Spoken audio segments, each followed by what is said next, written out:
कल्याण smart city प्रकल्पात रस्ता रुंदीकरण केले जाणार आहे। स्टेशन परिसरातील डॉक्टर बाबासाहेब आंबेडकर उद्यानाची जागा महानगरपालिकेला पाहिजे होती।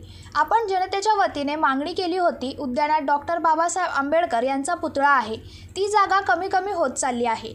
त्या उद्यानाच्या आजूबाजूची आणि मागची जागा डॉक्टर बाबासाहेब आंबेडकर यांच्या पुतळ्यासाठी राखीव ठेवावी। जागा आम्हाला मिळावी यासाठी आज केडीएमसी आयुक्तांसोबत बैठक होती।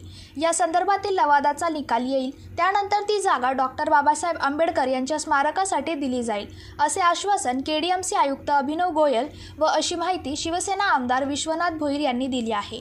आता जे स्मार्ट सिटीचा रस्ता रुंदीकरण होतं त्याच्यामध्ये बाबासाहेब आंबेडकरांचं जे पुतळा आहे तिथली जी जागा महापालिकेला पाहिजे होती आणि आपण मागणी केली होती सर्व जनतेच्या वतीने की बाबा आता बाबासाहेबांचा जो पुतळा वर्षानुवर्ष ती जागा कमी होत चालले, तर कुठेतरी असं कायमस्वरूपी जी जागा आहे मागची वगैरे किंवा आजूबाजूला जी जागा आहे ती जागा त्या पुतळ्यासाठी राखीव ठेवावी। तिथं इतर ॲक्टिव्हिटीज म्हणजे त्यांच्या जीवनपटाचं दालन असेल किंवा अजून काय असेल ते सर्व तिथे ॲक्टिव्हिटीज करावी, त्यासाठी जागा आम्हाला मिळावी यासाठी आज इथे बैठक होती।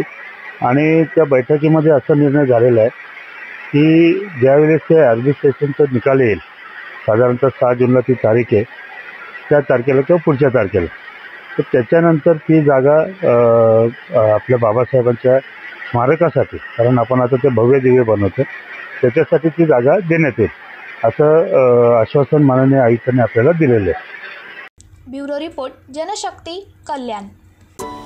अरे, तुम्ही अजून आमच्या चॅनलला सबस्क्राइब नाही केलं तर लगेच जनशक्ती चॅनलला सबस्क्राइब करा आणि बेल आयकॉनवर क्लिक करा आणि रहा अपडेट।